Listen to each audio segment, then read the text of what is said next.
Programa de hoje, um cara brabo. Eu não tô louco! Ele é professor, comentarista político e luta contra a doutrinação nas salas de aula. Palmas para o deputado federal por Goiás, Gustavo Gayer. Gustavo Gayer. Fala, Gustavão, bem-vindo ao programa. Você sabe que a audiência pediu muito a sua presença aqui. Que maravilha. Tá funcionando bem o microfone? Maravilha, fico muito feliz de saber isso. É uma honra pra mim poder estar aqui no programa que eu assisto tanto, há tanto tempo, né? Você é de Goiás. De Goiás. Um lugar que a gente tem... Goiânia. Eu vou para Goiânia. Aliás, um abraço para nossa audiência em Goiânia. É um lugar espetacular, muito bacana, já estive lá. E tem uma audiência enorme. Avisa que a gente te leva lá pra conhecer uns restaurantes. Por favor, vamos fazer uma festa lá. Um de sertanejo, que eu sei que vocês gostam. Muito. Sertanejo raiz é muito bacana. O nosso querido e brilhante Ricardo Mota, o Roberto Mota, está aqui e vai fazer a primeira pergunta. Vamos lá, Mota, a primeira pergunta aí de honra para você, meu querido. Vamos lá. Boa tarde, deputado. Prazer falar com o senhor. A minha pergunta qual é o sentimento do Congresso Nacional em relação a tudo que está acontecendo hoje no Brasil? Bom, vamos lá. Primeiro, boa tarde, Roberto. Prazer estar conversando com o senhor aqui novamente. Existe uma espécie de aversão na atmosfera do Congresso a esse governo, né? Eu acho que é o governo mais enfraquecido nos seus primeiros meses de mandato que a gente, desde a redemocratização. Embora ele tenha distribuído cargos, tenha prometido emendas, tenha usado todo o seu armamento, toda a sua infantaria, né? Todo o seu poder de persuasão, que é aquele poder que a gente tentou escapar nas últimas eleições, mas acabou retornando, ele não está conseguindo arregimentar uma parcela considerável do Congresso para formar uma base. Isso ficou comprovado agora na semana passada, quando a gente passou, né, derrubou a PDL, fez a PDL para derrubar o decreto do Lula em relação ao marco de saneamento. E também, na semana passada, vocês todos acompanharam a questão eles tiveram que retirar de pauta a PL da censura, porque eles perceberam que seria uma derrota retumbante. Então, mesmo com todas essas tentativas de comprar, e a gente sabe que existe ali uma parcela, um centro meio fisiológico que está disposto a ir para onde a emenda levar, ir para onde o cargo levar. O que me chama a atenção é que mesmo com essas tentativas e todo esse esforço por parte do Congresso, e não só do Congresso, dessa vez ainda tem o peso do Judiciário, que também está tentando fazer uma manipulação ali por dentro. Inclusive, eu tinha comentado da Eletrobras, o que aconteceu? Privatizaram, e aí o governo está tentando reestatizar. Provavelmente não tem força e não vai conseguir nunca pelo Congresso. Estão batendo no STF, tentando anular a privatização. Você acha que esse movimento do governo vai ser mais frequente? Ou seja, apanha no Congresso, vai pro STF. Eu nem usaria a palavra frequente, eu acho que vai ser modus operandi. Vai ser o que a gente pode sempre esperar todas as vezes que eles tiverem uma derrota no Congresso. Vocês viram agora, recentemente, o discurso do Flávio Dino, onde ele fala abertamente, né? Se você for traduzir a mensagem daquele discurso dele em relação ao que eles fariam agora, junto com o Supremo Tribunal Federal, depois que eles não conseguiram passar o PL da censura, basicamente ele anulou o Congresso. O Congresso virou um teatro, né? Nós vamos ali, trabalhamos ativamente, fazemos articulação, ligamos para dezenas de deputados, visitamos gabinetes, várias reuniões para tentar fazer um debate que é o povo, são os representantes eleitos do povo. E ali, diferentemente do Executivo, você tem todo o espectro político, né, que foi eleito ali. E aí, quando eles levam uma derrota, o Flávio Dino fala abertamente. Então, não conseguiram ali, nós vamos levar para o STF e vai ser pior ainda. Sim. E ele ainda ameaça.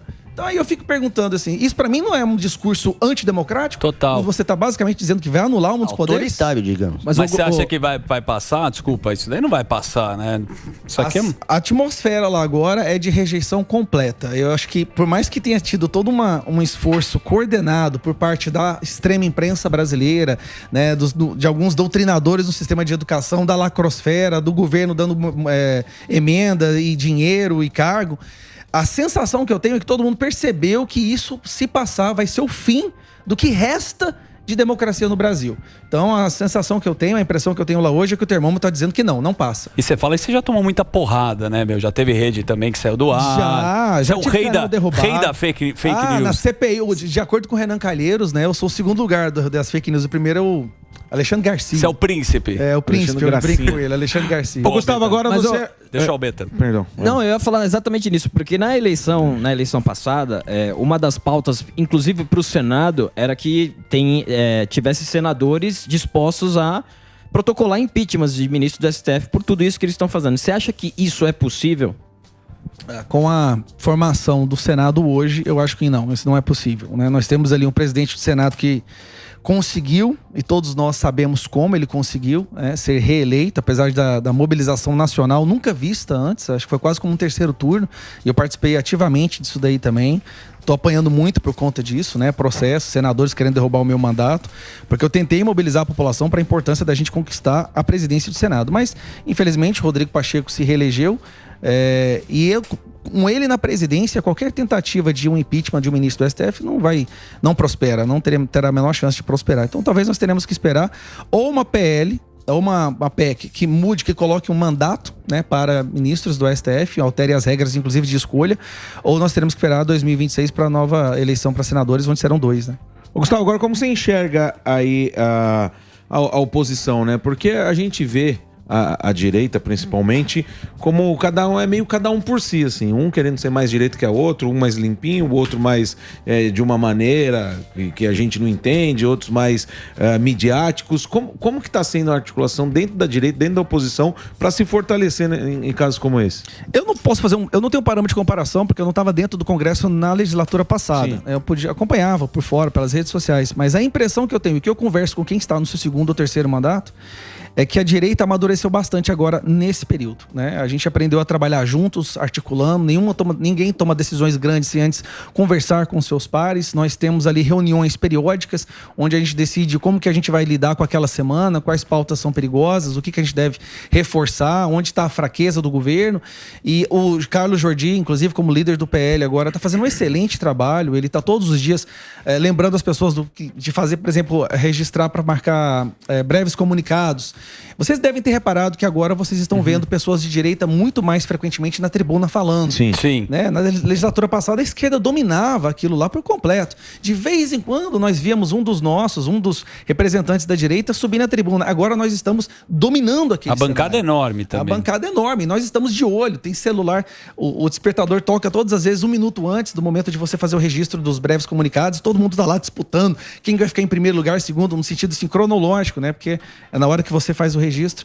Então a gente tem trabalhado ativamente, tem uma sintonia muito grande, temos ajudado uns aos outros e amadurecemos muito. Eu acho que não tem mais aquela briga de quem tem mais holofote, quem tem o tapete vermelho, quem tem favoritismo dele ou daquele. Nós estamos trabalhando pelo Brasil e está amadurecendo.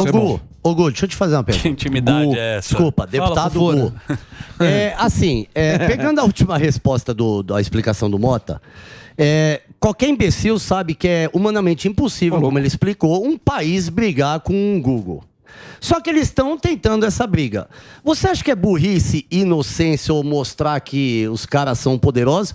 Ou tudo isso tem naquela teoria da conspiração, tem um plano maquiavélico por detrás, está sendo armado uma caminha de gato para os caras se irritarem e de vez fecharem as redes no Brasil e tal? Você percebe algum planinho maquiavélico ou é burrice de querer peitar um Google? Eu acho que o plano deles, na visão, na perspectiva deles, não tem como errar. Porque ou eles vão conseguir fazer com que o Google aceite, né, ajoelhe diante dessas determinações totalitárias aqui de regime da censura, ou a vitória maior para esse pessoal seria que o Google realmente saísse do Brasil. E aí não teria mais a possibilidade das pessoas poderem divulgar suas opiniões. Não só o Google. Eu acho que o que eles queriam mesmo é que o Brasil se tornasse uma espécie de Coreia do Norte.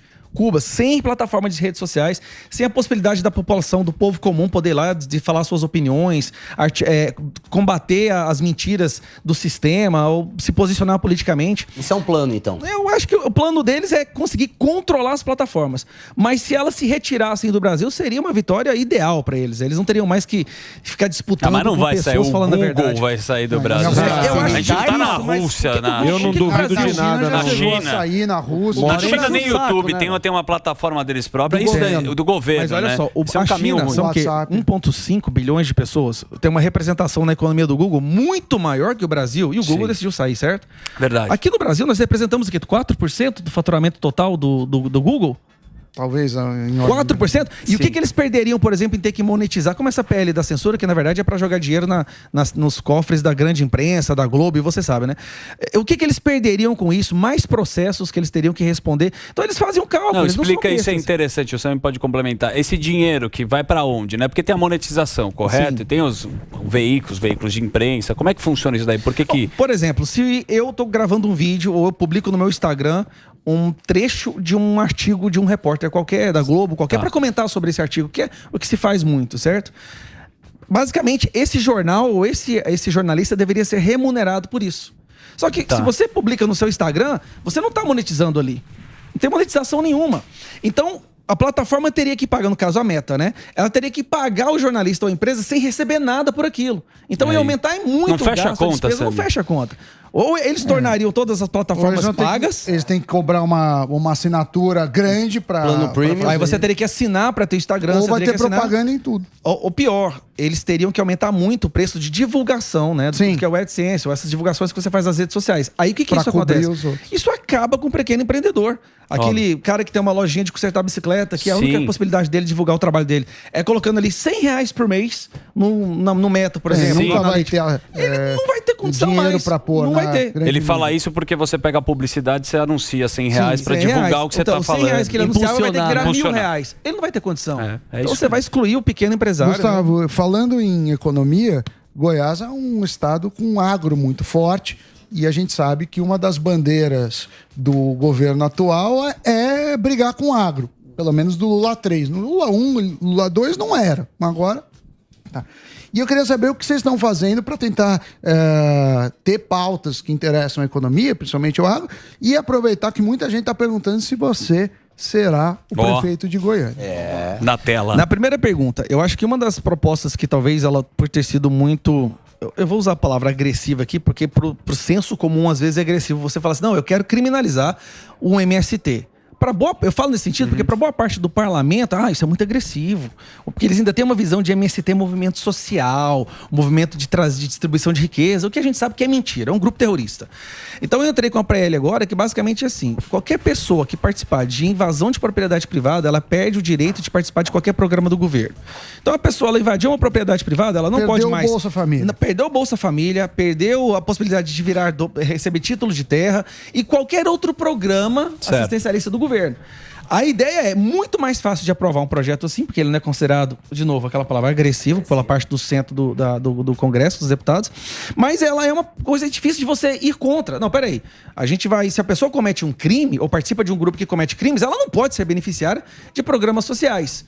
Então eu tenho certeza que se a gente conseguir provar esse projeto, a gente vai articular para que ele seja aprovado, eu tenho certeza que vai esvaziar o MST e ali vão ter líderes que não vai ter ninguém para seguir. A ideia é simples, ou seja, alguém que fizer uma invasão, né, que tá proibida, que não pode, ele vai ter o benefício. Nome sujo, né? Fica com nome sujo. Os caras querem que não seja entendido como crime. Não, mas essa é a ideia essa é a ideia do projeto. Eu não vou usar a palavra crime, acho que nem tá usado. É invadir propriedade privada alheia, pública ou privada, porque agora eles estão com essa ideia também de invadir. É um crime. Então invadiu qualquer propriedade privada, ela perde o direito de ter qualquer programa do governo. Aí eu tenho certeza que vai esvaziar bastante essa questão da MST. Você vai para prefeito? E a prefeitura? Não. Por agora não tem nenhuma intenção. Minha briga é em Brasília, né? A gente tem que exorcizar esse demônio que tá lá. Então minha briga, por enquanto, é ficar só em Brasília mesmo. Ô, Gustavo, em relação à questão da internet, a gente vê que a boa parte da direita veio se formando na internet e os debates políticos, até teológico, muita coisa foi florescendo com a internet, com essa liberdade da internet.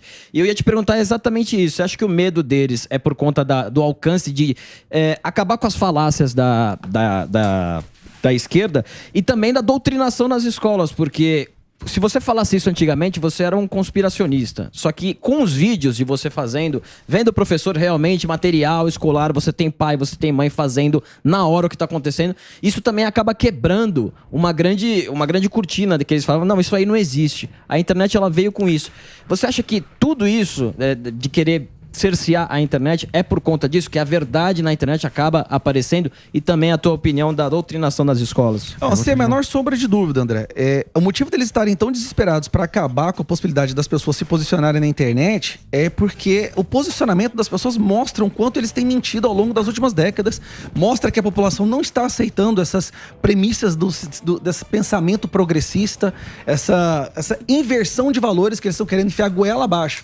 Então o povo está se posicionando pela primeira vez. O que aconteceu com a internet é que foi ali que nós tivemos um espaço de nos posicionarmos. Na escola, no sistema educacional, quando um professor de direita ou um aluno de direita tenta se posicionar, ele é escrachado, perseguido, ele sofre violência psicológica, demitidos, expulsos das escolas. No jornalismo, todos nós a gente testemunhou o que aconteceu nos últimos 2 anos aqui. Jornalistas que se posicionam, não precisa nem ser de direita não, só dele se posicionar pelo bom senso, só se ele se posicionar pela razão, ele é escrachado, marginalizado, criminalizado, excluído, artista, colocado em inquéritos. Artistas Nossa, nem se fala. mais são convidados para participar de nenhum programa, de nenhum show. Então, o que aconteceu? A internet, ela deu essa oportunidade para pessoas comuns poderem se posicionar. E essa é a criptonita desse sistema. A partir do momento que a pessoa... E não só isso. Ela pode reverberar a frase, a palavra, o posicionamento de um João lá de Rondônia no Brasil inteiro. Porque a verdade, ela tem esse poder. Eu falo sempre assim que a mentira, ela precisa ser constantemente martelada na cabeça das pessoas para ela ter uma sobrevida. Constantemente martelada. E no Brasil funciona assim. Ela é inseminada na educação e ela é mantida pelo jornalismo, pelo entretenimento. É o consórcio. É o consórcio. É uma cadeia de trabalho muito bem formalizada, muito bem articulada. Perfeita. O que acontece? A internet, ela deu voz para as pessoas poderem falar. E quando alguém fala aquela verdade, a gente já recebeu vídeos assim, que você escuta uma pessoa simples, a Maria lá do Acre, ela fala uma coisa e aquilo tem um peso da verdade, que você não precisa de um carimbo de uma agência de checagem, que você não precisa de um jornalista no Jornal Nacional à noite para falar que é. O peso da verdade é impressionante. Então a verdade, ela tem uma vida própria, ela não precisa ser martelada. Basta um sussurro, a gente fala, né? Basta alguém sussurrar na verdade que ela derruba a mentira. E aí eles querem silenciar até mesmo esse sussurro, que é o que essa que ali é o nosso ambiente. Que começa muito na educação, né? Você tem um instituto, eu tava vendo aqui, Instituto Nossos Filhos, é isso? Posso dar aqui, www.institutonossosfilhos.com.br. É dessa pega de doutrinação? O que funciona esse instituto? É o seguinte, há muito tempo a gente está tentando lutar contra essa... Eu falo doutrinação, mas o termo mais correto a se usar realmente é violência psicológica que acontece dentro dos sistemas de ensino hoje. Professores que não aceitam se ajoelhar, se render a esse pensamento progressista, são escrachados, são humilhados, são demitidos. Eu conheço centenas que chegam nas redes sociais e falam, não aguentei mais, eu pedi demissão. Não dá mais para ficar naquele ambiente. Nós temos alunos que sofrem violência psicológica, violência ideológica, que por ele se posicionar contra o professor de esquerda, ele também sofre as mesmas perseguições, ele é humilhado, ele é marginalizado na sua escola. E principalmente, cara, os pais. O sistema de ensino de uns anos pra cá, ele esqueceu de ouvir o pai. O pai não tem mais importância nenhuma na educação dos filhos. O pai, a mãe, não tem a menor importância. E aí a gente está criando uma plataforma para dar voz aos pais. Basicamente é isso. Nós queremos que os pais sejam ouvidos. E é todas as vezes que um pai vai na escola para falar, olha, estão ensinando isso pra minha filha, isso é errado. Não, mas agora é assim, você vai ter que aceitar. Se você não aceitar, você não tem possibilidade. Você pode tirar seu filho daqui. O que acontece? Um pai, uma família de classe média, ela consegue pegar o filho dela, troca escola. E leva para a escola. Só que agora já tá difícil. Não importa que escola que você leva mais. Você tá cercou de todos os lados. Agora, quando nós estamos falando dos pais mais pobres, as famílias mais pobres, que dependem do ensino público, que é a maioria, ele não tem opção. Então é muito triste ver essas famílias reféns de um sistema educacional hoje que doutrina os nossos filhos e ensina os nossos filhos a odiarem os valores dos pais. É o que a direita não faz, a esquerda vai na base, como o Mano fala. A direita não faz esse trabalho de categoria de base, pegando o sub-12 e começar a treinar. Por que a direita nunca contemplou fazer isso? Vou falar a verdade. Porque isso é perverso. Isso sai do espectro do debate político. Isso aí na inocência das crianças para ir para uma ideologia. A direita, eu sinceramente, não é inconcebível para a gente fazer uma coisa dessa. Só que eles estão fazendo e dominaram por completo. Teve uma treta lá de que mudaram o plano de ensino que tinha sido aprovado, o Lula voltou atrás, né? O que aconteceu? Posso deixar essa pergunta para fazer um break? Você me permite? Parabéns aí, audiência. Só dessa vez, não costuma não, hein, Sandro? Só dessa vez. Vai lá, Samir. Estão muito abusados. Tá muito folgado, né? Fazer um break aqui, a gente tá com o nosso querido Gustavo Gayer, que nós temos o Instagram dele, que é Gus Gayer, e é com Y, tá bom? Se você quiser seguir, lá tem fotos do Insta, maravilhoso. Ele fala tudo sobre política. Vai bater 1 milhão hoje. Vai bater 1 milhão aqui, ó. Quantos seguidores tem? 979 mil. Vai bater 1 milhão. E tem o seu Twitter, que é o Gayer Gus, que tem Y também, né? Certo. @GairGus, certo? Então daqui a pouco a gente tá de volta aqui na Jovem Pan. É um break rápido. Você viu? A gente vai pra lá e já tá de volta. Eu ia te perguntar para você retomar o que aconteceu, porque tinham sido aprovado um novo, acho que era ensino médio, e aí o Lula tá tentando reverter. O Tarcísio aqui falou, não, a gente vai fazer o que foi aprovado. Se você puder contextualizar e o que deve acontecer nos próximos meses. Por que a esquerda agora está nessa aversão psicótica contra o ensino médio? Eu faço parte da Comissão de Educação e a maior parte dos projetos dele, dos requerimentos, é audiência pública para acabar com o novo ensino médio, projetos para derrubar o decreto e tudo mais. Por que eles estão assim? Esse novo projeto, ele é muito bom, ele é inovador. Ele dá ao adolescente a possibilidade de escolher matérias que atendam à sua vocação. Então, se uma pessoa gosta mais de matemática, de exatas, ela aumenta a carga horária nesse quesito, nessa matéria, obviamente vai ter que diminuir em outras, certo? Então, você vai ter uma procura muito maior hoje em dia, muito maior por biologia, por matemática, por computação, tudo envolvendo a tecnologia. E vai diminuir o quê? História, sociologia, história, geografia. Sim. E qual é o terreno que eles mais usam para doutrinar os nossos filhos? É esse aí. É justamente esses. Então, o terror deles é o seguinte, nossa, a gente criou todo esse sistema de imbecilidade, de doutrinação, de emburrecimento mesmo, né, para criar os nossos avatares ideológicos, e agora tem um novo projeto aí que a pessoa pode simplesmente falar, não quero ir por aqui, a gente vai por ali. Mas isso foi aprovado no ano passado, é isso? Foi aprovado. Foi, só que onde que eles pegam? implementar. Eles pegam bastante no seguinte: o projeto é muito bom, muito bom. Só que a implementação dele é complexa e leva tempo. O que acontece? A próprio sistema de ensino boicotou. Você sabe como que é. Você pode fazer as determinações lá no cume, né? Lá na cúpula, mas ali tá tudo dominado. Então eles boicotaram a implementação desse projeto para depois vir com o argumento: olha, não aconteceu, não deu certo. A gente tentou, não deu certo. Não, vocês nem tentaram colocar. Vocês nem fizeram um esforço para que isso seguisse adiante, né? A mesma coisa da escola cívico-militar. Eles estão numa sanha psicótica contra a escola cívico-militar. Só que se você olha no IDEB, a média de pontuação dos alunos de escola cívico-militar é muito melhor do que das escolas normais. E escolas militares, então, elas competem, batem de frente com as escolas que a gente chama da elite, as escolas de 3 mil, 4 mil reais. São técnicas, né? São muito boas, inclusive. Não se perde tempo doutrinando o aluno. Ensina, disciplina, e daí faz o exame. Mas tem muita gente que não concorda com o que você está falando. Estou falando do professor Vila, por exemplo. Olha, é difícil ver. É difícil um bolsonarista aqui, né? É muito triste esse programa ter se vendido dessa forma. Mas vamos lá, tudo bem.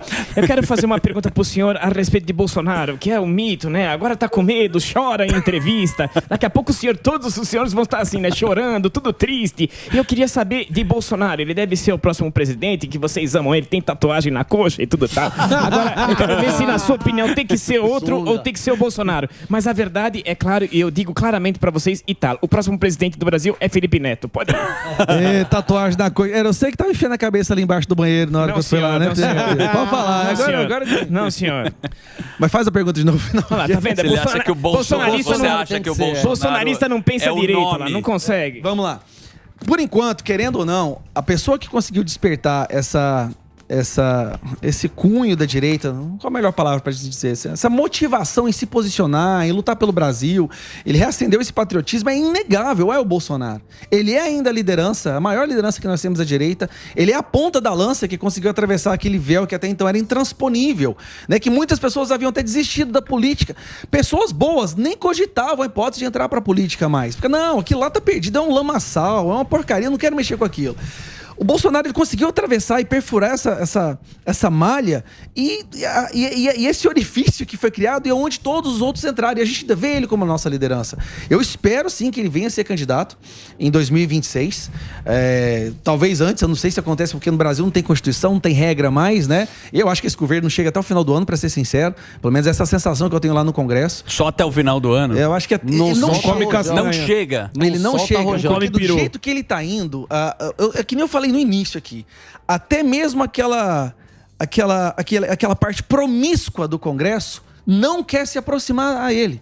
E já tá aquela impressão, não, se eu me aproximar, eu vou cair junto com esse povo, esse barco vai afundar, eu vou ficar no meu canto aqui, esperando pra ver se o Chuchu entra. Esperando o aí. Chuchu. O Chuchu já tá no aquecimento, é o Viola. Exatamente. 94. Então assim, eu torço, eu estou trabalhando para que ele volte a ser o presidente de 2026, né? Eu assumi o PL de Goiânia, da capital de Goiás, até para começar esse trabalho agora, eu estou trabalhando para isso. Estamos de volta aqui na Rádio Jovem Pan com o Gustavo Gayer, que manja muito de política, e agora eu vou fazer uma pergunta que eu quero que você responda no fundo do seu coração.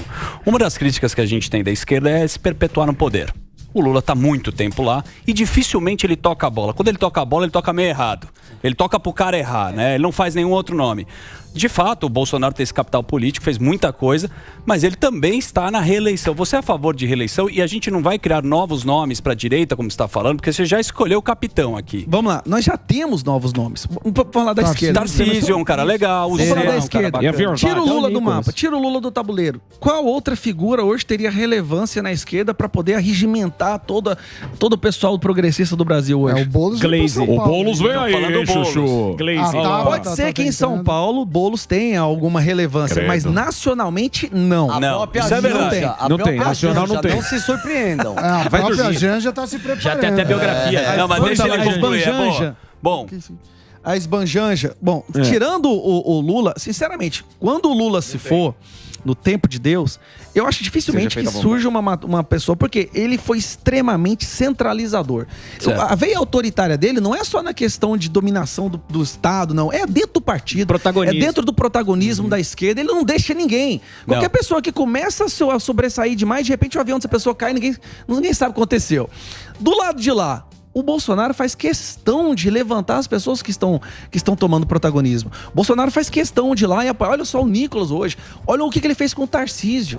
Né? Várias pessoas ao redor dele que começaram a ter um certo destaque, uma certa relevância. Ele faz questão de divulgar essa pessoa, de chamar pra live, de divulgar o material dela, muito diferente do outro. Você não vê o Lula fazendo isso. Você não vê o Lula falando bem das pessoas que seguem ele. Você não vê ele levantando. A equipe é que é muita gente pra falar bem. Sabe os nomes também, né? Muita qualidade. Agora, do outro lado, não. Nós, a direita, a gente tem essa percepção de que nós temos que levantar os nossos nomes. E o Tarcísio tá aí o Bolsonaro. O Zema, que é aquela direita, não direita, aquela coisa assim, mas é um cara bem competente, idôneo. Tem o Nicolas, tem o Eduardo Bolsonaro, tem várias pessoas que são. O Ricardo Salles, que tá tentando, né, construindo um caminho dele pra prefeitura aqui. Não, você citou vários nomes que de fato todo mundo conhece e gosta pra caramba. O Tarcísio é um cara muito querido. Muito técnico, né? A turma gosta do trabalho, acredito eu, do próprio Zema. Quando vem aqui, a gente vê que a galera gosta rejeição baixa, Tarcísio. Mas nesse tabuleiro da política agora, que você tá vendo o Bolsonaro, que a gente tá vendo é uma cortina de fumaça, ele vai ficar inelegível. O que você acha? Você conhece o rooftop da política? Como é que você enxerga? Entrei lá agora. Você manja o que tá acontecendo. Agora o que tá acontecendo lá. Eu comecei a ter essa visão interna agora, então minha percepção não é lá tão assertiva quanto vocês podem estar pensando que é, não. Mas vamos lá. Bom, finge que a gente aposta em você. Eu acho o seguinte, em 2026, a gente tem que analisar o Zema. Gosto do Zema. Mas o Zema, ele não vai ter aquele magnetismo nacional. Ele não vai ter aquilo, porque ele tem um jeitinho muito dócil, muito meiguinho. Introspectivo. Muito nós vamos dar... É verdade, mas o senhor não duvide de mim não, porque eu vou vir fazendo dancinha no TikTok, vou pegar a juventude. Boa, Zema. Cada um imita um aqui, eu acho engraçado. Vamos lá, eu acho que ele não tem essa competição. Talvez ele venha para Senado, tá? O Tarcísio, ele vai pro segundo mandato aqui em São Paulo. O Tarcísio, eu acho que não tem outra possibilidade para ele. Ele tá fazendo um trabalho... Não vai pular do cavalo igual o Dória. Não vai pular do cavalo. Ele vai fazer o segundo mandato dele aqui em São Paulo. Então nós temos, querendo ou não, nós temos o presidente de 2026 como a figura que se destaca. A questão é, o que eu percebo é quanto pior o Lula for e mais clamor popular tiver pelo Bolsonaro, mais a justiça vai tentar destruir o presidente. No caso, quando eu falo presidente, eu me refiro a Bolsonaro, obviamente. Presidiário. Repare que quando acontece alguma coisa que demonstra fraqueza do governo e força da direita, no dia seguinte tem busca e apreensão, mais ninguém, não sei quem é preso, mais determinação do Google parar de fazer isso, mais multa de 1 milhão. Essa é a sensação que nós temos. A cada vitória que nós tivermos, a chulapa come no dia seguinte. Toma o chumbo depois, no dia seguinte. Toma o chumbo depois. Mas aí de forma democrática, porque o amor venceu. Mas o que aconteceu com toda essa história? Teve a história da joia, depois teve a história lá da vacina e tá... Não, ontem teve uma matéria no Fantástico, né? Que os dólares. Você é fantástico, então. Nossa, que teve demais. uma matéria. 20 dólares. Do consorcião. Não, deixa ele falar. Do CID, falando que foi achado dinheiro. Tá investigando, não tem nada. O Cid ainda. trabalhou muito em outros países, né, ao longo da vida dele, né, como militar. Então ele abria contas nos países que ele trabalhava até poder ter acesso ao dinheiro. E aí, com certeza, nesses trabalhos que ele recebeu, ele deixou dinheiro lá. Só que você viu que não falou montante, né? Não tinha, né? Eu vi algum montante, não no Fantasma, eu vi algum montante falando que ele tinha, acho que 190 mil reais em casa, o que não é crime se for declarado. Sim. Então, quer dizer, estão investigando, que a gente não pode também acusar sem provas. Agora, Morgadão. Eu queria saber a respeito do Felipe Neto. O Emílio aqui, quando a gente fala de Felipe Neto, que faz parte de comissão, vai lá Conselho. da Pitaco, conselho e tudo mais. Briga com o Google. O velho fala assim, puta boss, sem danada. Queria saber a sua opinião. A importância real e o perigo desse rapazinho estar num conselho desse daí. Vamos lá, ele tem uma certa relevância, mas não dessa magnitude que muitas vezes a imprensa quer que nós acreditemos que ele tenha, tá? Porque a audiência dele é de 12, 14, 15 anos. É uma audiência que agora, nesse momento, no YouTube, não vota, não tá nem em posição. A audiência dele no YouTube não assiste ele no Twitter. Né? São aquelas pessoas que não assistem, não lê, não acompanha ele no Twitter. Ele não tem essa relevância toda. Eu vi até recente uma analytics que o Nicolas fez em relação ao Felipe Neto. Embora ele tenha uma fração dos seguidores do Felipe Neto, o engajamento que o Nicolas Ferreira tem no Twitter, no Instagram, é muito maior que o do Felipe Neto. Sim. Tá, então assim, ele tem uma relevância? Tem. A relevância dele é de servir de fachada, de front face, sabe? Dessa intenção da imprensa. Fala assim, olha, nós não estamos errados, nós estamos indo pelo caminho certo. Até mesmo esse jovem aqui, que é acompanhado por muitos jovens no Brasil, está nos acompanhando, está lutando junto com esse governo. Então eles estão tentando fazer um apelo pela juventude, só que essa juventude dele é muito infantil e não acompanha ele. É mais pra narrativa isso daí. Essa é a relevância que ele tem agora. Boa. E aí é o seguinte, aí eu te pergunto, deputado. Polêmica. Não, é que assim, a gente... É o Rezende. Não, em um passado recente a gente via a população muito empenhada na política e se manifestando a cada votação, demonstrando a sua vontade popular. A gente estava falando de projetos, da questão do saneamento, da PL das fake news.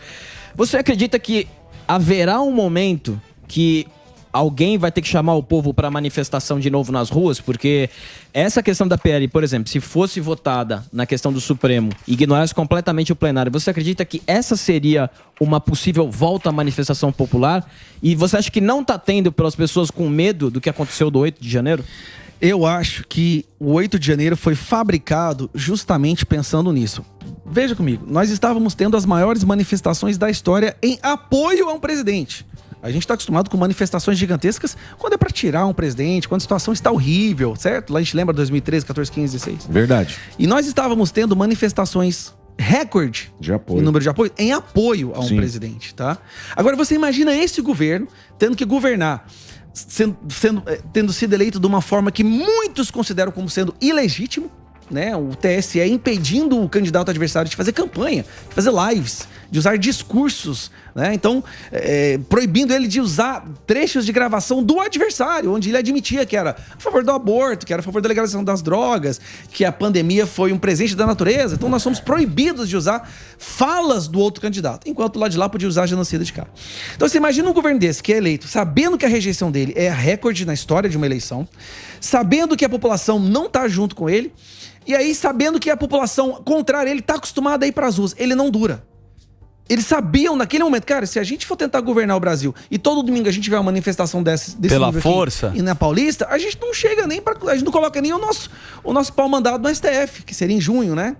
Então, que a gente tem que dar um jeito de botar medo nessa galera para elas não irem para as ruas. Mas aí, na minha opinião, eles fabricaram o 8 de janeiro ou contribuíram para que o 8 de janeiro chegasse no nível de gravidade que ele chegou, tá? Às vezes fabricar fica parecendo que foi desde o início. Não, eu acho que eles viram ali uma oportunidade. Cara, vamos aproveitar isso aí. Deixa esse povo entrar, deixa fazer um regaço. Vamos usar essas imagens, esses atos a nosso favor para criminalizar a direita e fazer com que o povo tenha medo de ir para as ruas. E eles conseguiram. Sim. O povo ficou com medo de ir para as ruas. Então até que agora, no dia 1º de maio, nós tivemos as nossas primeiras manifestações, foram bem tímidas, mas aconteceram. Mas eu gostei, porque foi bastante para as pessoas perceberem, peraí, a gente pode voltar. Né? Exatamente. Não tem nada de errado, não tem nada de criminoso em ir para as ruas. A minha esperança, e para quem está nos assistindo agora, e até o meu pedido, é que nós voltemos a frequentar as ruas, que nós ocupemos as ruas novamente, porque esse é o pior governo nos seus primeiros meses de mandato. Se fosse na época da Dilma, desse jeito, teria sido muito maior. Mas, deputado, por que as pessoas não foram para as ruas ainda? O medo. É maravilhoso. A democracia nossa, agora a manifestação do crime. O que vocês estão vivendo é maravilhoso, porque vocês sabem como o inimigo age, vocês sabem todas as artimanhas que... Tudo que um time de futebol quer é saber como o adversário joga para vocês preparar. Vocês têm todo o plano de ataque do inimigo. Ó, o Tenente Boquinha só que vocês agora só precisam... Vocês só precisam se preparar para isso, porque você sabe que daqui 4 anos vai acontecer de novo, daqui 2 vai acontecer de novo. Vocês sabem como os caras vão atirar, qual trincheira eles estão. Vocês tomam um tiro porque quer. Boa, General Boquinha. Calma lá. Toma tiro porque ele quer. tem razão. A gente precisa averiguar, precisa, obviamente, ir para uma CPI para ver o que aconteceu. Ninguém... Não tá clara essa história, mas que teve nego que entrou lá e vandalizou, não tem a dúvida que o cara fez isso. Tem documentos que provam. Acho que você eu já vi vocês falando que várias vezes. E o Torres, hein, meu? E os caras meio que abandonaram. É uma situação desse cara também. Não é uma questão de abandonar. Existe uma percepção que, por exemplo, a gente teve um momento que a gente pensou e falou assim, olha, vamos parar de ficar gritando, batendo todos os dias da questão das pessoas que foram presas, porque nós estamos lidando com uma pessoa que ela é um pouco diferenciada. Quanto mais você briga, quanto mais você faz alarde sobre uma determinada coisa, parece que mais ele faz questão de segurar aquela pauta. Então a sensação que a gente tiver, talvez não falar agora facilite para essa pessoa seja, você, não tô irritando eles tanto quanto gostaria, então vou liberar aquilo lá. Mas é uma tortura que está sendo feito com o Torres. Aí a gente teve agora a questão do Daniel Silveira, é um outro absurdo, o Cid, o Max, assim, isso não vai parar nunca. E do outro lado a gente está tentando fazer um trabalho. E a gente sabe que a gente está tentando fazer um trabalho onde o nosso êxito é extremamente perigoso para nós. Se a gente você pode se expor também. Se a gente consegue fazer alguma coisa ali que dê resultado, que consiga devolver um pouco de normalidade pro Brasil, o alvo vira pra cima da gente. Não, mas vocês, vamos lá, o que você falou das pessoas ocuparem as ruas. Eu acredito o seguinte, as pessoas votaram, escolheram seus representantes, escolheram o presidente, mas também escolheram deputados, senadores, e agora cabe aos senadores, aos deputados fazerem o trabalho deles. Não dá pra todo mundo ficar indo pra rua e parar. Aí você fala assim... Ok, eu fiz lá, manifestei, e agora os deputados precisam se organizar. Você acredita que vai andar essa oposição de uma forma mais contundente? Teve algumas vitórias recentes, mas eu diria que o começo foi um pouco fraca a oposição, principalmente nos 2 primeiros meses do ano. O fato dessa convulsão, né, dessa celeuma do 8 de janeiro, ela realmente atrapalhou o start ali da oposição. A gente estava todo mundo muito atordoado. A gente estava entendendo a nova regra do jogo, sabe? A regra do jogo que nós estamos acostumados a acompanhar na política brasileira não existe mais. Eu sempre falo assim que eu tinha me preparado para jogar o jogo, mesmo sabendo que a regra era podre, suja, mas ela existia. E você sabia quais eram os pontos, quais eram os artigos, as regras. Então você sabia contornar e trabalhar com aquilo ali. Não existe mais regra. Não existe mais. Se você consegue o número de votos necessários para impedir que uma pauta de lá seja aprovada, eles retiram a pauta, joga pro STF, ele passa a canetada e acabou. E se você consegue aprovar um projeto seu que é bom para a democracia, bom para o Brasil, mas ruim para esse governo, alguém vai lá numa canetada e apaga tudo que você fez. Não existe mais regra. Precisam ir para as redes. Mas aí, o que eu tô falando? A gente tá se adaptando, a gente aprendeu rápido, cara. A oposição, ela tá fazendo um trabalho, sim, fenomenal. E eu tô te falando, pessoas que costumavam chegar em Brasília terça à tarde e voltar quinta de manhã para suas casas, tá chegando na segunda à noite, tá saindo de lá quinta ou sexta. A gente tá marcando reunião online. Nós não estamos pegando leve com esse pessoal, porque a gente é o caso de sobrevivência. É sobrevivência não só da democracia, da liberdade de expressão, mas um país decente para os nossos filhos. A gente está indo pro tudo ou nada. Boa parte das pessoas que chegaram agora são novas. Eu sou novato. E eu tenho humildade para falar, eu tô aprendendo muito. E eu faço questão de conversar com quem já está lá 2, 3 mandatos para entender como que funciona, para me ajudar na questão, por exemplo, das comissões, para poder fazer o barco andar e fazer a nossa muralha de defesa. Mas a gente está fazendo um bom trabalho e vai melhorar cada semana, pode ter certeza. Mas vai isso é uma situação que eu sei que é mundial, né, meu? Que você fica batendo e defendendo na política, né? E a gente fica interessado em ter pauta. Saudade de Paulo Guedes, né? A gente tinha o próprio Tarcísio, que veio com um plano. Você, dentro da política, a gente sabe que a situação tá essa, né? Não tá brincadeira. Mas qual que é a tua pauta? O que você tinha para fazer e não conseguiu executar sem ser coisa ideológica que faz parte do processo? Não, por enquanto, a minha bandeira pela qual eu quero trabalhar ao longo da minha vida, como mandato ou fora de mandato, é acabar com essa perseguição da direita nas escolas e acabar com a doutrinação. Não vou usar doutrinação mais, a palavra certa agora é violência psicológica que acontece dentro do sistema de ensino brasileiro. Essa é a minha pauta que me fez chegar. Eu comecei a gravar vídeos, Daniel, porque uma vez meu filho foi agredido verbalmente dentro da escola dele. Uma escola de ponta lá em Goiânia. E aí eu fui na escola para conversar sobre isso, e quando eu conversei com outros pais, isso acontecia com quase todos os pais. Todos os pais que eu conversava tinham passado por uma situação dessa, onde o filho tinha sido ou marginalizado, ou humilhado, ou zombado, às vezes pelos professores, por coordenador da escola. Então eu comecei a gravar vídeos para tentar desmentir essa questão da doutrinação na escola, essas mentiras que eles colocam lá, a diferença salarial de homem e mulher, sociedade patriarcal machista, toda essa porcaria. E minha filha também sofreu com isso. Então é motivo de eu ter chegado lá. Mas a gente está lutando também pela questão da liberdade econômica. Por exemplo, uma pauta que eu estou entrando agora é que a gente tem que tirar os impostos das santas casas no Brasil. As santas casas estão sofrendo muito, elas estão passando quase no risco de não existir mais, boa parte delas. Então, por que elas estão pagando impostos de insumos hospitalares, sendo que nós poderíamos retirar isso daí? Isso a questão é bom. do MST, a questão do MST também, ao invés de tentar fazer essa questão de criminalizar o grupo em si, a gente vai tirar privilégios do programas sociais daquelas pessoas que cometerem invasão. Então, tem várias coisas já que eu já entrei, só que aí vem a questão de articulação. Não adianta sair chegando e para ser um parlamentar, você não mostra trabalho com o número de projetos que você joga. Eu posso chegar lá e jogar 60 projetos em um dia. Enfiar um monte de asneira lá e falar... Difícil é passar, né? A questão é você pegar numa coisa só e sair conversando, articulando, conversa com os deputados de vários partidos, fala com pede reunião com lideranças e fala, olha, esse projeto aqui vai ser bom, vamos tentar começar isso aí. Aí vamos conversar com o Lira, para ver se o Lira aceita pautar, porque se ele não aceitar, não adianta o projeto que você coloca lá para ser o melhor do mundo, ele não vai para frente. Então, esse trabalho de articulação que acontece nos bastidores, que não é algo que a gente publica nas redes sociais, não é algo que a gente fica levantando a bandeira e confete o tempo inteiro, tá acontecendo agora como nunca aconteceu antes por parte da direita. Só que, como eu disse, é algo que às vezes não chega até aqui. Até vocês. Não, de fato é um trabalho árduo isso daí, né? O Sami, um homem do networking aí. Não, o Sami tem muitos contatos. Mas para você passar... Tem que ir no jantar, né? Quantos jantares tem que tomar um vinhão? E o negócio é bem complexo, né, cara? Agora tem outro assunto bem interessante que muita gente também pulou do cavalo, né? Você viu na época do Bolsonaro que essa turma aí foi para um outro lado e também acho que não tiveram muita expressão, né? Morreram na Joyce, por aí. O que você acha que aconteceu com essa? Você acha que foi uma traição política ou essa turma aí, ela tem o interesse dela e ela vai para onde ela quiser? Elas viram ali foi oportunismo, né? Elas... não tem nenhum apreço pela questão ideológica, pela questão do Brasil. Eles viram ali uma possibilidade, um trampolim para o poder. Chegando lá, não foram ressarcidos ou não foram... Como é que fala? Não receberam as benfeitorias, os benefícios que eles gostariam que recebessem, e aí viraram contra a pessoa que os ajudaram, que os ajudou, chegou ali. Foi por oportunismo. E foi uma novidade. Nossa, surpresa zero de quem? Outra coisa, naquela época, a gente estava num momento assim, onde basicamente nós só tínhamos ali o Bolsonaro. E quem fazia arminha, a gente estava votando.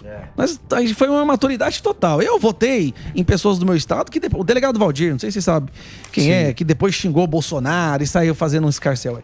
Então a pessoa fazia arminha, a gente votava. Não precisava ter profundidade, não precisava ter conteúdo, não precisava nada. Gente, Alexandre Frota. Demais. Hoje eu paro pra pensar e falo, existe vídeo desse cara. Tá maluco. Cabeça, gente. É que muita gente foi no embalo também. Lógico, oportunismo. Pegou o bonde, né? Então, lógico, veio oportunismo. uma onda, quando a onda tá em direção à praia, quem chega primeiro é o surfista, não é? Certo. Só que agora a onda chegou mesmo. O volume, o conteúdo tá chegando. Gente, e é verdade, as pessoas que chegaram agora lá têm um conteúdo muito melhor que o daquela da legislatura passada. E aqueles que não fizeram um bom trabalho, que não souberam representar ou traíram seu eleitorado, não estão lá agora. Então eu espero que na próxima 2026 dê uma renovada para melhor ainda, né? Pessoas melhores ainda percebam, não, peraí, estão elevando o nível. Lembra aquela rejeição que eu falei para você aqui agora? Que muita gente boa, inteligente, brilhante, tem uma rejeição. Não, que mundo é muito podre. Talvez a gente está diminuindo isso. E na próxima as pessoas já pensam, não, cara, tem uma galera massa, tem um povo que pensa ali. Eu acho que eu vou fazer parte desse grupo. Eu tenho competência. E tem uma turma legal surgindo também, cara. O Nicolas. O Nicolas é um cara que fala bem pra cacete, Sim, né? E leva uma galera. Fenômeno. Assim, jovem, assim. Ele foi uma surpresa, né? O Nicolas na política. Não sei se você tem relação. O Nicolas é um fenômeno, do ponto de vista político. O Nicolas é um fenômeno, acho que internacional. Sim. Não que ele é conhecido no mundo inteiro. Não, sim, mas o engajamento do cara. Ninguém que conseguiu fazer em qualquer nação democrática que conseguiu fazer o que ele fez. Né? Com tão pouco recurso, né? O Nicolas, assim como eu, a gente não usou fundo eleitoral nessa eleição. Legal. E ele foi o mais votado do Brasil. Exatamente. Sem usar fundo eleitoral. Se você precisa de uma prova cabal de que não é preciso usar dinheiro público para fazer campanha, para entrar para política, o Nicolas é a prova. Lá no meu estado eu também não usei. Você não usou? Não, foi o deputado mais votado. Segundo, porque a primeira foi uma mulher. Então, deputado, não é deputado, o deputado mais votado lá foi eu também, sem usar. E tem vários outros casos, assim. Eu sei que tem a Carol Detone.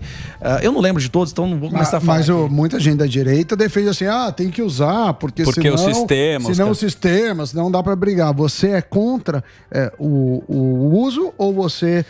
Eu não sou contra que alguém decida usar. Eu acho que se uma pessoa acha que ela precisa, porque às vezes ela ainda não conseguiu chegar ainda naquele nível de alcance das redes sociais, exato, ou de apoio de um determinado grupo. Pode ser uma pessoa que esteja entrando agora, mas que a gente sabe que é uma pessoa, cara, essa pessoa é boa bastante, ela vai agregar muito na nossa briga, na nossa pauta, só que ela não tem 1 milhão de seguidores, ela não tem uma rede social gigantesca. Então, às vezes, ela vai usar o fundo eleitoral e quando ela chegar lá, o trabalho dela vai ressarcir, de certa forma, o dinheiro do fundo eleitoral. Eu opto por não usar. E eu opto por, em qualquer campanha que eu fizer, para qualquer coisa, eu não vou usar fundo eleitoral. Se isso significar que eu não ganho, então eu volto pra minha vida. Eu não tenho esse fetiche em ser deputado. Eu não tenho fetiche. Não tem que usar e acabou. Não usar, eu volto pra minha vida. Mas, por exemplo, tem determinadas situações, como às vezes para um governo do estado de São Paulo. Eu acho difícil você ser candidato num governo para um estado como esse aqui e não usar fundo eleitoral. Isso aqui é um país, gente. O São Paulo é um país por si só. Mas use com retidão, né? Use com respeito, porque afinal de contas é dinheiro de contribuinte. Então, o que eu vejo é que muitas pessoas entram como candidatos para usar fundo eleitoral só para roubar. E você sabe disso melhor que eu, né? Não tem menor vontade de ganhar. É só pra roubar, não, é verdade. Mas tem muito cara picareta aqui. E não acontece nada depois. Eles vão lá. Mas depende, se essa pessoa não tiver o cartão de vacina, ela vai presa. É verdade. Mas o teu caso foi uma coisa orgânica, né? Pelo que eu entendi. Você foi lá combater uma coisa que aconteceu com a sua família e aí você explodiu na rede social e aí você teve essa notoriedade. Foi, né? De certa forma foi. Eu participei de muitos programas lá também. Eu participava muito da rádio lá, em debates com esquerdistas. Até que o governador proibiu que eu participasse de rádio lá. Ah, é? Rolou. Você ia pra aqueles debates que fazem? Aqui a gente faz bastante. Aqui a gente sai na mão quando dá errado. Você não vai muito na mídia lá, né? Paga o almoço Não, eles me odeiam, rapaz. Moço do céu. O pessoal da imprensa lá me odeia. Conta pra gente, por quê? Ok. A turma da imprensa não gosta. Não, tem um grupo dos jornalistas de Goiás, que daí eu não sei quem que gosta de mim lá, que manda uns prints de vez em quando. Tem dentro do grupo? Dentro do grupo. É tipo Mamãe Falei que vaza o negócio. Entendi. Tem outro que manda um print. E aí eu fico vendo os jornalistas lá dos maiores meios de comunicação, veículos de comunicação lá, tipo Popular, essas porcaria lá. E aí eles ficam me batendo o tempo inteiro. Por exemplo, eu tenho um negócio que agora nessa plataforma, quando algum professor faz alguma porcaria de doutrinação de Estado, mas gritante mesmo, que nem uma professora da rede estadual, nossa, essa foi absurda, ela estava ensinando as crianças de 13 anos que, vou usar um termo aqui, desculpe a audiência, tem que dar muito, dar é bom, Meu tem que Deus. dar, e menino de 13 anos tem que comer até esfolar o piu-piu. Meu Deus. Falando isso Como é que é? para alunos de 13 anos. Tá maluco. E a aluna gravou o áudio. Certo. O áudio chegou até mim. Aí eu fiz o escarcel, né? Peguei, Lógico. Lá, gravei na hora, já liguei pro governador e nesse ponto o governador atendeu prontamente, ligou na escola e demitiu, foi todo mundo. Falou, não, isso aqui é um absurdo, quer nem saber. Lógico que é absurdo, O que acontece? O jornalismo ficou lá de quem? Do esfolar o piu-piu. Da professorinha. E Mentira. em vários outros casos. Lógico. Professor fazendo Consórcio, falando que a empresa, polícia é tá responsável louco? pela barbárie. É só mandar... A outra professora usando uma camisa assim, seja marginal, seja herói. E nas redes sociais dela, ela admite que doutrina as crianças a serem feministas. Aí, ó. Então pega pesado isso daí. E aí acontece, as escolas, normalmente, elas optam por demitir esse professor, porque eu mobilizo, O barulho vai ser eu grande. dou voz aos pais. Eu não viro e falo, demita! Sim. Não, olha, tá acontecendo isso é um absurdo. Quando os pais veem isso, eles falam, não, vou lá na escola. Eles vão lá, fazem pressão e a escola vai lá, acaba demitindo ou dando uma penalização no professor. E o jornalismo lá, né, tomou lado de quem? Dos doutrinadores. Meu Deus. Me odeia, organiza, eles ajudam a organizar a manifestação contra mim. Aí quando eles mandam pergunta pra mim assim, Gustavo, tal professora falou tal coisa, qual é o seu posicionamento? A minha resposta é sempre a mesma. É uma receita de bolo. Você manda A mesma. duas xícaras de farinha, bate bem. É sempre a mesma, é uma receita de bolo, ele já sabe, ele já virou piada lá no grupo dos jornalistas. Vou perguntar pra ele, pra quê? Ele vai mandar uma receita de bolo. Pelo menos alguém deve fazer o seu bolo. Mas se você quiser mais informações, entra lá no www.institutonossosfilhos.com.br. Esse aqui é o Gustavo Gayer, que ele tem a rede social dele. Só pra fazer uma informação sobre esse instituto, tá? Na verdade, essa é uma plataforma que eu criei. É uma espécie de reclama aqui para que os pais possam falar sobre relatos do que está acontecendo em salas de aula. Tá? É a voz para os pais. Eu criei para os pais, Sami. Só que o que eu fiquei impressionado é que boa parte é de professores. Que tem medo de falar dentro das suas escolas. Mas no Brasil todo. E usa a plataforma. O professor fala, olha, eu trabalho na escola tal, tá acontecendo isso, só que eu não posso falar, nós não sou demitido. E próprios alunos também que colocam lá seus relatos. Por enquanto, a gente fez um plano piloto, é um caso piloto que foi só para Goiânia, porque, cara, envolve um trabalho gigantesco, que é fazer a lista de todas as escolas, apurar, fazer uma análise, ver se aquela pessoa existe de verdade ou não, porque informação pode ser uma escola contra a outra, por exemplo, né? Sim. Então a gente tem uma equipe que trabalha. Dia 15 agora, pelo nosso planejamento, dia 15 ela vai abrir para o nacional. Aí nós vamos ter catalogada todas as escolas do Brasil, público ou privadas, onde os pais podem ir lá e falar o que está acontecendo, vídeo, imagem, áudio. Gustavão, obrigado, viu, cara? Valeu. Quem quiser mais informação Obrigado. também pode seguir ele no Insta, que é o Gus Gayer com Y, e ter o Twitter dele, que é o Gayer Gus, tá bom?